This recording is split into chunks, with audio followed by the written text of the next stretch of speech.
Salut YouTube, salut tout le monde. Aujourd'hui, une vidéo sur ma chaîne où je voudrais nous aider, je m'inclus dedans, à devenir un meilleur, voire un bon stop picker. Qu'est-ce qu'un stop picker? C'est une personne qui est capable d'elle-même, quand elle investit en bourse, de juger de la qualité d'une entreprise, de juger de la performance actuelle et future d'une entreprise, pour savoir si une entreprise mérite d'être intégrée dans notre portefeuille en bourse. C'est un exercice qui est clairement pas facile, parce que moi le premier quand j'ai commencé, j'avais pas le bagage de la finance, j'avais pas le bagage de la comptabilité, j'avais pas le bagage, on va dire, boursier. Et donc du coup, c'est un exercice qui fait peur. Je trouve qu'au moment où on doit se dire, ok, j'aimerais intégrer telle ou telle action, c'est pas facile. Moi, c'est pour ça que j'avais commencé par des ETF, et je me suis laissé attirer, on va dire, par cet univers, par ce monde des actions, et j'ai commencé à faire quelques recherches. Je me suis également laissé influencer par mon entourage, par ce qu'on trouve sur le web, pour commencer à intégrer des actions dans mon portefeuille. Mais il faut être honnête avec soi-même. Si on veut faire du stop picking, à un moment donné, on ne va pas pouvoir toujours s'appuyer sur les autres. Il faut, je pense, lancer le process un petit peu d'évolution pour devenir cet investisseur qui en connaît davantage plus le temps y passe. On apprend, on va se mettre un petit coup de pied aux fesses pour essayer de, même si cet univers financier et comptable nous fait peur, il faut qu'on essaye, il faut qu'on lance ce processus pour essayer de devenir un meilleur investisseur. Donc du coup, à travers cette vidéo, je voudrais qu'on parle de l'analyse quantitative d'une entreprise. Quand on va analyser une entreprise pour savoir si elle mérite d'être intégrée dans notre portefeuille, on va commencer à étudier, à analyser beaucoup de chiffres, des chiffres encore une fois financiers, des chiffres comptables. Et aujourd'hui, je voudrais vous partager dans cette vidéo les ratios, les chiffres qui me paraissent les plus, on va dire dans un premier temps, les plus importants pour s'assurer qu'une entreprise elle est croissante et qu'elle est performante. Parce que ce sont les deux critères qu'on veut pour notre portefeuille en bourse. Moi, j'ai investi en bourse et je veux que cet investissement il soit croissant, performant dans le temps et si possible le plus régulier. Je voudrais vraiment quelque chose qui file tout droit sans que ça me prenne la tête. Donc voilà, je vais vous partager sur mes écrans un petit peu les ratios qui me paraissent importants. Et je vous dis à tout de suite, vamos! Allez, c'est parti, on va passer sur mes écrans. Je vais réduire ma caméra. On va faire un petit point déjà sur ce mois d'avril. Pour le moment, je n'ai pas encore fait mon DCA. Je vais pas tarder à le faire, je pense. DCA, c'est-à-dire que tous les mois, j'investis sur mes ETF en bourse. Et donc, du coup, sur ce mois d'avril, voilà, je fais une performance négative sur mon PEA de 1,38%. La perf annuelle reste quasi de 4% au bout d'un trimestre. Moi, je signe déjà dès demain le papier pour faire 12% à l'année. C'est déjà une belle performance. Et sur mon compte titre, là, on fait 1,85% sur ce mois-ci et on fait une perf annuelle de 6,46%. Donc voilà, pour le moment, sur ce mois d'avril, j'ai rien acheté, que ce soit sur mon compte titre ou sur mon PEA. Comme j'ai dit, sur mon PEA, j'aimerais acheter des ETF, je vais faire mon DCA. Et sur mon compte titre, je suis en train de surveiller de près certaines actions, soit pour les renforcer comme Visa, soit pour les ajouter à mon portefeuille comme j'aime bien McDonald's. Et en ce moment, elle est en train de descendre. Et elle arrive sur des niveaux de prix qui me paraissent intéressants. Donc voilà, peut-être que ce mois d'avril-là, il y aura quelques achats, on va dire, sur mon compte titre, sur mon PEA. Et j'en profite pour dire que si vous êtes nouveau sur la chaîne et que vous voulez avoir le même fichier que vous voyez à l'écran, j'ai fait une vidéo, je vous la mets juste au-dessus, où avec cette vidéo, vous allez pouvoir télécharger gratuitement ce fichier. Et à travers cette vidéo, vous avez un tutoriel qui, pas à pas, vous montre comment paramétrer et configurer le fichier pour avoir exactement le même rendu que le mien avec votre investissement en bourse par contre, avec vos data. Donc voilà, revenons à notre sujet. Et aujourd'hui, voilà, je voudrais qu'on parle de l'analyse quantitative, donc qu'on analyse finalement les chiffres. Ça me paraît important. J'avais fait une première partie où c'était une analyse qualitative, une analyse un peu plus fondamentale, où finalement je partageais la vision et la stratégie de Warren Buffett. C'est un investisseur très connu qui surperforme en bourse depuis très très longtemps. Et lui, sa stratégie principale, c'est l'avantage concurrentiel, c'est ce qu'on appelle un moat. Bref, je vous mets une vidéo juste au-dessus pour voir cette première partie. Mais là, aujourd'hui, comme j'ai dit, on va analyser les chiffres. Enfin, ce qu'on veut, c'est analyser les chiffres pour savoir si une entreprise est de qualité, parce que qu'est-ce qu'on recherche? Ça va être de la qualité. Pourquoi je recherche de la qualité et pourquoi j'ai mis performance dans le temps? Parce que finalement, ce que je veux, moi, aujourd'hui, par rapport à mon investissement en bourse, quand je vais intégrer dans des actions dans mon portefeuille, ce que je veux, c'est des actions qui battent le marché, qui surperforment le marché. Donc, ça veut dire qu'ils vont avoir une performance dans le temps qui va être meilleure que le marché. parce que sinon, autant faire grossir ma poche ETF que j'ai déjà dans mon PEA, que je pourrais mettre également dans mon compte titre, parce que ces ETF vont faire la performance, vont égaler la performance du marché. Donc intégrer des actions qui sous-performent le marché dans mon portefeuille, ça fait pas trop de sens, puisque je veux quelque chose qui... Enfin, je veux un investissement qui croît dans le temps et qui me permette d'augmenter mon capital investi. Donc, il faut être capable de dénicher ces actions de qualité.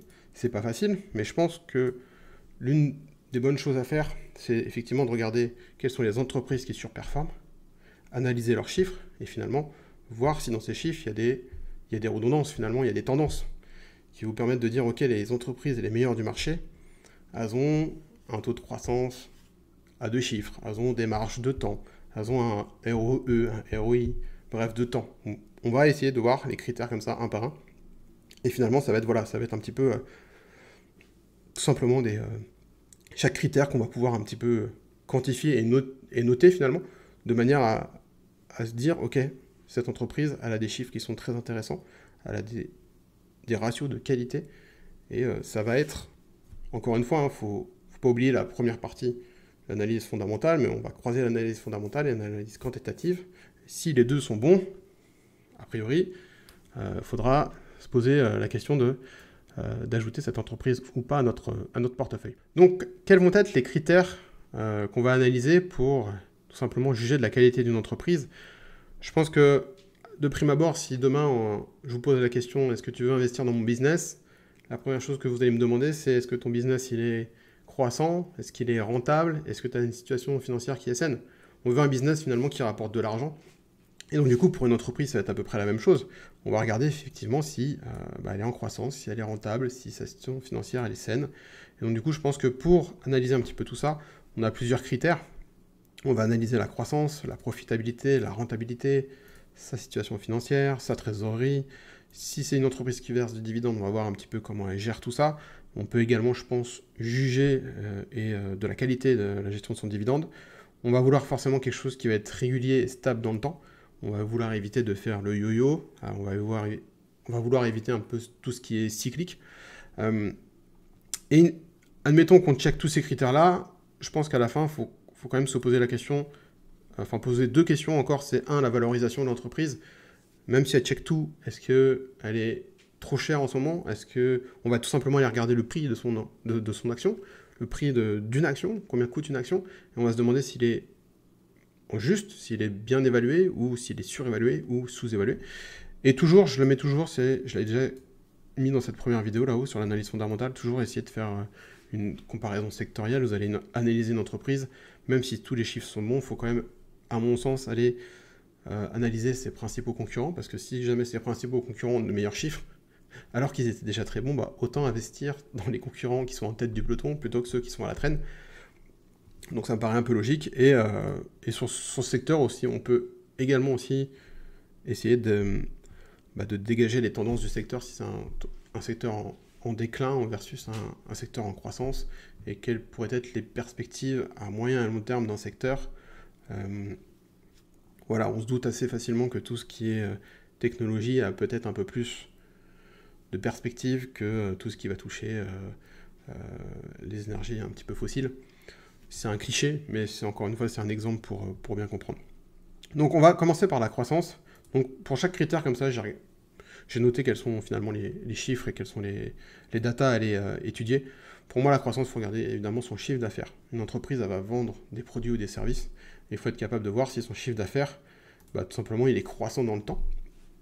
Et s'il est, évidemment, plus il sera élevé, plus ce sera intéressant. Mais encore une fois, il faut une croissance qui soit régulière. À mon sens, il ne faut pas une entreprise qui fait un taux de croissance de 75%, et puis l'année d'après qui fait 10%. Quelque chose qui fait du yo-yo comme ça, c'est qu'il y a quelque chose qui est presque de l'imprévu et qui n'est pas régulier. Donc tout ce qui est imprévu, peut-être ça fait référence à des choses qui ne sont pas maîtrisées, peut-être pas totalement maîtrisées. Et donc du coup, pour moi, c'est un petit peu plus source on va dire de moins bonne qualité, en tout cas, que quelque chose qui est régulier et croissant dans le temps. Donc il faut des taux de croissance de son chiffre d'affaires qui soient intéressants. On veut un chiffre d'affaires qu'on monte tous les ans. On a tendance souvent à dire qu'un chiffre d'affaires à 2 chiffres est intéressant. Donc ça veut dire, quand on dit ça, c'est-à-dire un taux de croissance de son chiffre d'affaires supérieur à 10%. Et j'ai mis slash maturité parce qu'il faut toujours se poser la question de où on en est par rapport finalement à l'âge de l'entreprise. Est-ce que c'est une nouvelle entreprise? Est-ce que c'est une entreprise qui est jeune versus une entreprise qui est assez ancienne? Et même une entreprise qui est leader de son secteur, leader de son marché versus une entreprise qui ne l'est pas encore. C'est plus facile de croître très vite quand on commence au début qu'une fois qu'on est tout en haut et que ça fait un moment qu'on est là. Donc voilà, ça paraît, je pense, une bonne façon d'aborder le chiffre d'affaires, croissant, régulier dans le temps, et la maturité de l'entreprise. Ensuite, la profitabilité, on va regarder les marges. Donc les marges, forcément, qu'est-ce qu'une marge? Ça me coûte tant de produire un service, ça me coûte tant de produire un produit, et je le vends tant. La différence, c'est à peu près la marge. Si ma baguette de pain me coûte 50 centimes et que je la vends 2 euros, on a 1,50 € de marge. Vous avez compris un petit peu l'idée. Donc forcément, il y a les marges brutes, les marges opérationnelles et les marges nettes. Et forcément, plus ces marges seront élevées et plus ce sera intéressant. Et en plus, à travers ces marges-là, je trouve que les marges, ça donne aussi un gage de sécurité dans le temps pour traverser des choses, encore une fois, des aléas un petit peu imprévus, comme des crises économiques, comme des crises qu'on a eues plusieurs fois, crise du Covid, sanitaire, crise web en 2000, et crise immobilière en 2008. Plus cette marge va être élevée finalement, et voilà, plus je trouve que c'est gage de sécurité parce que cette entreprise va avoir plus de facilité à traverser les crises.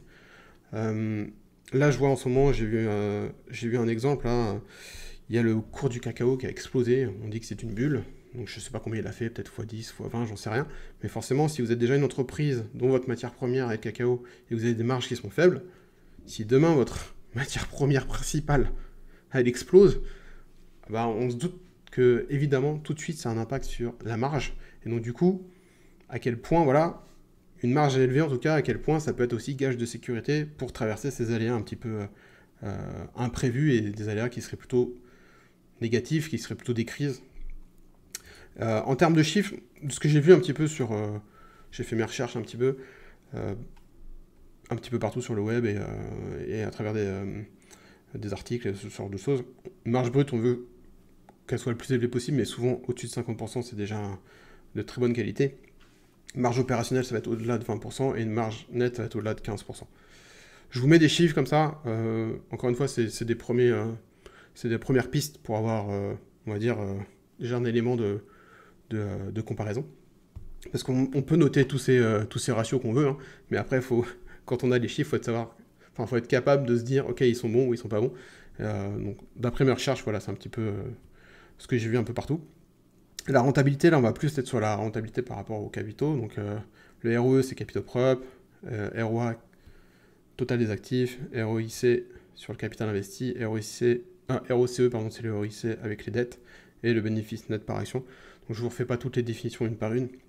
Il y a plein de vidéos qui le font déjà, mais en gros, c'est assez unanime souvent. J'ai quand même vu souvent que tous ces ratios-là, ROE, ROA, ROIC et ROCE, ils sont très souvent supérieurs à 15% dans les entreprises qui superforment le marché et qui se comportent le mieux en bourse.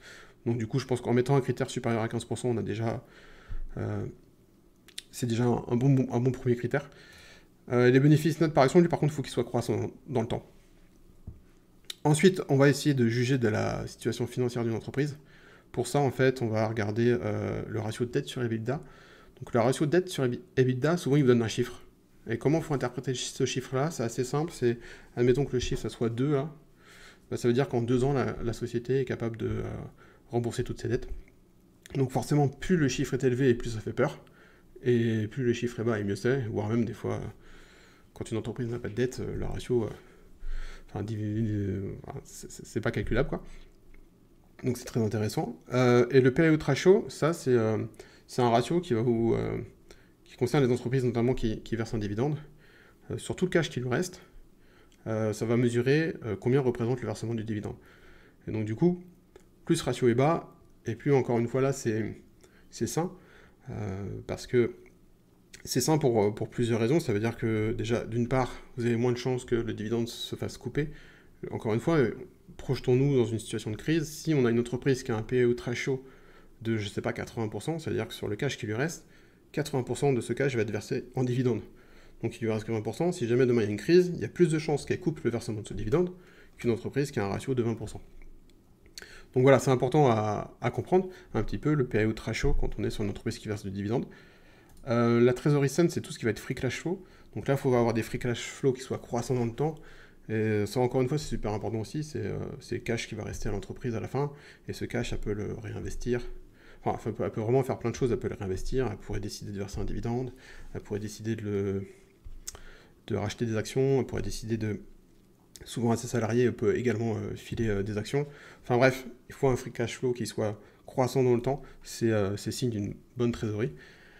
Pour les entreprises qui versent un dividende, ce qu'on va regarder, c'est depuis combien de temps elles versent un dividende. Est-ce qu'il y a une croissance du dividende? Parce qu'on peut verser un dividende, mais si le dividende fluctue, fait des hauts et des bas, c'est signe, encore une fois, que c'est de moins bonne qualité qu'une entreprise qui verserait un dividende depuis très longtemps et tout le temps en croissance. Donc on va regarder la croissance du dividende. Donc les critères que j'ai trouvés, c'est souvent que les entreprises qui ont un taux de croissance entre 5 et 10%, elles sont de très bonne qualité. Et sur un nombre d'années, le plus longtemps possible finalement. Alors des fois, vous êtes sur des entreprises, là je pense à Meta, donc Facebook, qui vient de commencer à verser un dividende. Donc forcément, il faut connaître le contexte. Mais vous avez des entreprises, des fois qui ont coupé leur dividende, des fois qui ont versé un dividende de manière non croissante. Et vous avez des entreprises à l'inverse qui versent des dividendes depuis des années, mais plus de 50 ans, plus de 100 ans, et qui versent un dividende qui est toujours croissant dans le temps. C'est ce qu'on appelle les actions aristocrates, dividendes aristocrates ou dividende king, je crois même. Donc ça, encore une fois, ça nous permet de juger la qualité, c'est-à-dire de la gestion du dividende des entreprises. Ensuite, comme je disais, on veut trouver des entreprises qui sont régulières et stables dans le temps. Et pour ça, en fait, il va falloir, finalement, tous les ratios qu'on a vus là, il va falloir les regarder sur l'année en cours, à 3 ans, à 5 ans et à 10 ans. Comme ça va vous permettre d'avoir une tendance, de connaître la tendance historique, même si les performances du passé ne préjugent pas des performances futures, ça va quand même vous donner une tendance, encore une fois, et c'est intéressant d'avoir une tendance historique. Et surtout, ça va également vous permettre de voir et de déceler s'il y a un cycle. C'est ce que je disais tout à l'heure, on va éviter les... Enfin moi, personnellement, je vais éviter tout ce qui fait montagne russe, et des fois un cycle, vous savez, vous pouvez être... Ça peut être un cycle en tendance qui dure 2, 3 ans, 4 ans, 5 ans, et puis après, le cycle n'est plus présent, et vous êtes dans une traversée du désert pendant plusieurs années aussi, donc on va éviter ça. Et également, par rapport aux crises, on peut également regarder chaque entreprise, on peut regarder comment elles sont comportées en situation de crise par rapport au marché. Si on reprend la dernière année, la dernière crise en 2020, crise sanitaire, le marché a fait peut-être, je ne me rappelle plus, moins 60%. Et il y a des entreprises qui ont fait, au lieu de faire moins 60%, qui ont peut-être fait moins 40%, moins 30%. Donc ça veut dire que c'est des entreprises qui se sont mieux comportées que le marché. Donc là encore une fois, c'est gage de sécurité dans le temps. Ça permet, encore une fois,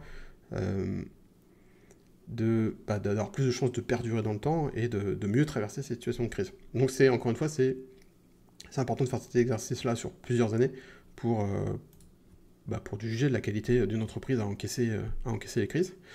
Et une fois qu'on a tout checké là, une fois qu'on a checké tout ça, qu'on a nos critères, il va falloir, comme je disais tout à l'heure, se poser la question de la valorisation d'une entreprise.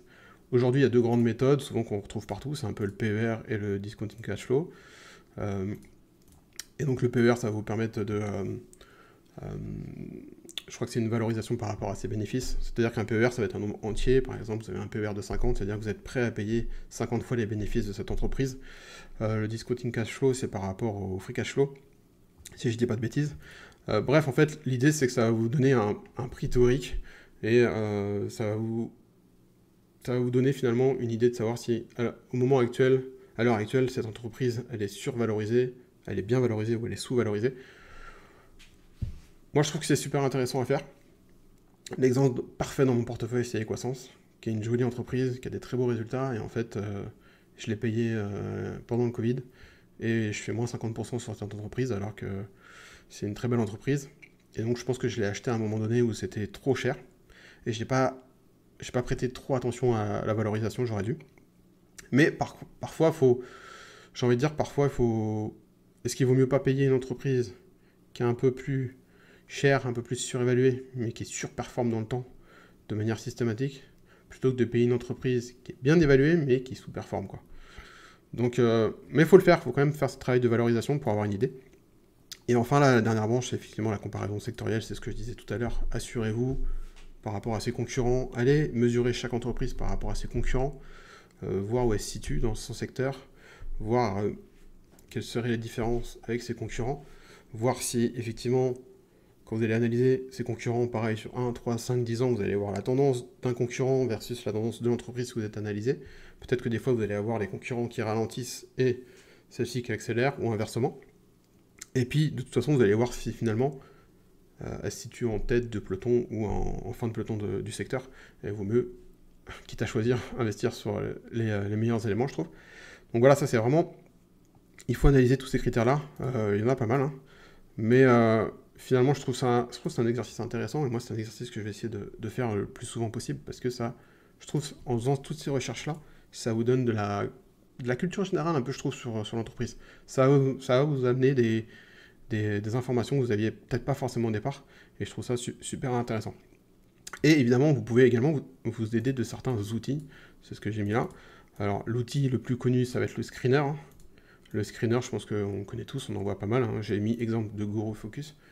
Mais il y a plein de screeners. Là, je sais que moi, je regarde pas mal de vidéos YouTube. J'ai vu que Guillaume a sorti son screener. Il y a Guy Storm qui a sorti son screener. Il y a PI Cabourg qui a sorti son screener. Enfin, Invest, je crois, de Sébastien Coubard fait aussi screener.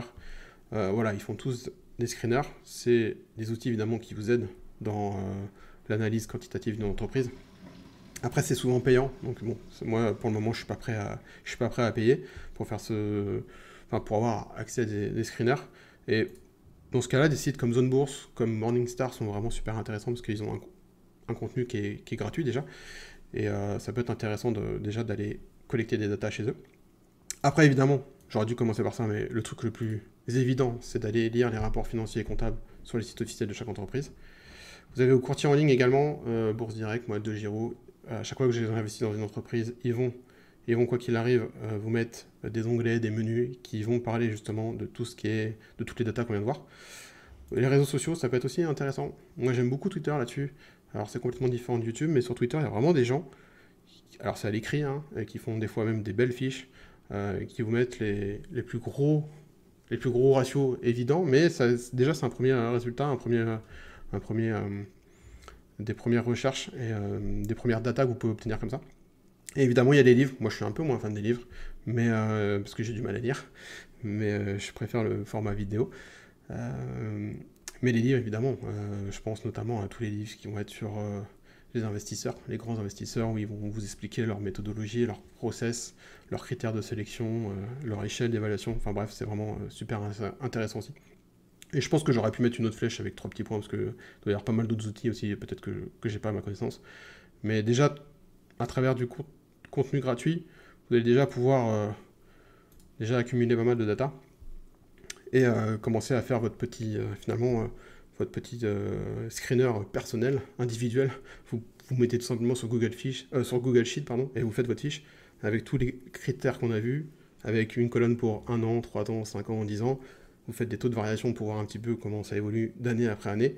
Et puis vous faites pareil pour le concurrent, et vous allez comme ça sortir des points forts, vous allez sortir des tendances, et vous allez voir la qualité finalement de chaque entreprise, et pour chaque finalement ratio, vous allez pouvoir mettre un bon point ou un mauvais point, de manière à savoir quel score a une entreprise par rapport à vos critères, par rapport à ce fichier que vous êtes en train de construire, et vu que vous allez avoir un score final, ce score final va vous permettre de comparer les entreprises également les unes avec les autres. On voit beaucoup ça sur la chaîne de Guillaume, sur la chaîne de IQ Invest, sur la chaîne de PI Bourse.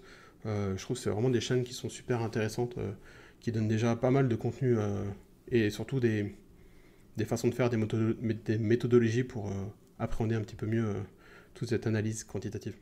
Voilà pour cette vidéo où je vous ai partagé un petit peu l'analyse un petit peu quantitative, hein, pour essayer de devenir un meilleur stock picker. En tout cas, moi, c'est l'exercice maintenant que je fais de manière systématique quand je vais analyser une entreprise.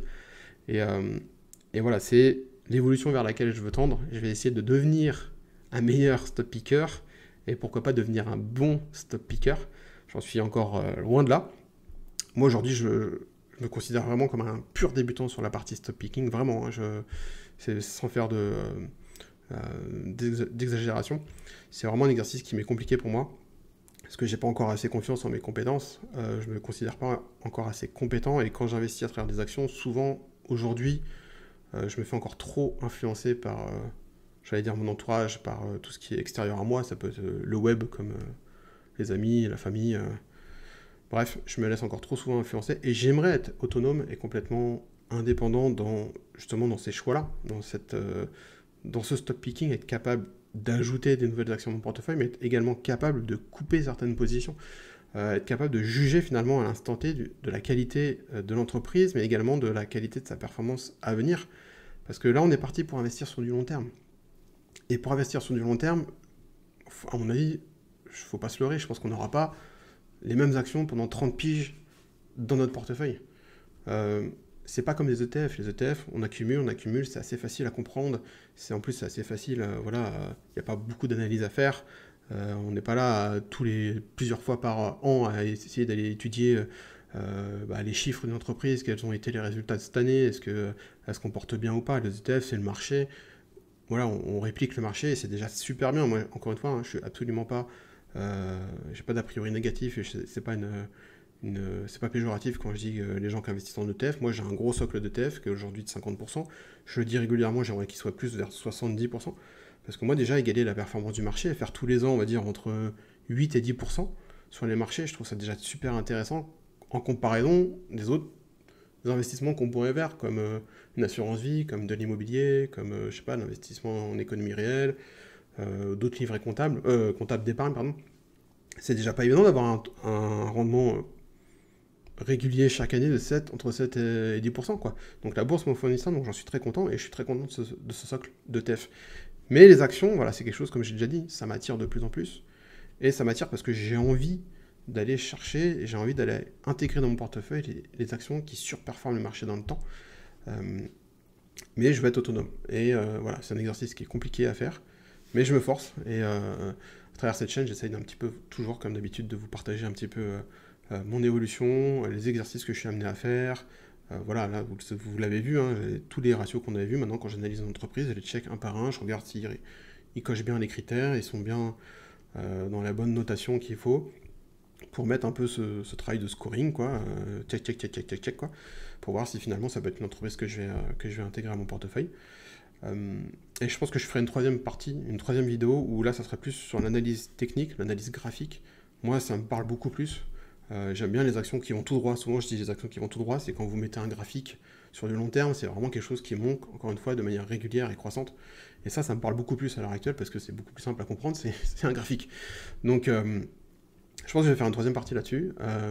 Ça sera pas très compliqué, mais juste pour vous apprendre, pour vous donner des tips pour lire un graphique, et pour lire une courbe d'un prix d'une action, et savoir un petit peu où on se situe, et quels sont les niveaux clés sur lesquels on pourrait avoir un point d'intérêt pour soit acheter ou vendre. Donc voilà, je voulais vous partager tout ça aujourd'hui.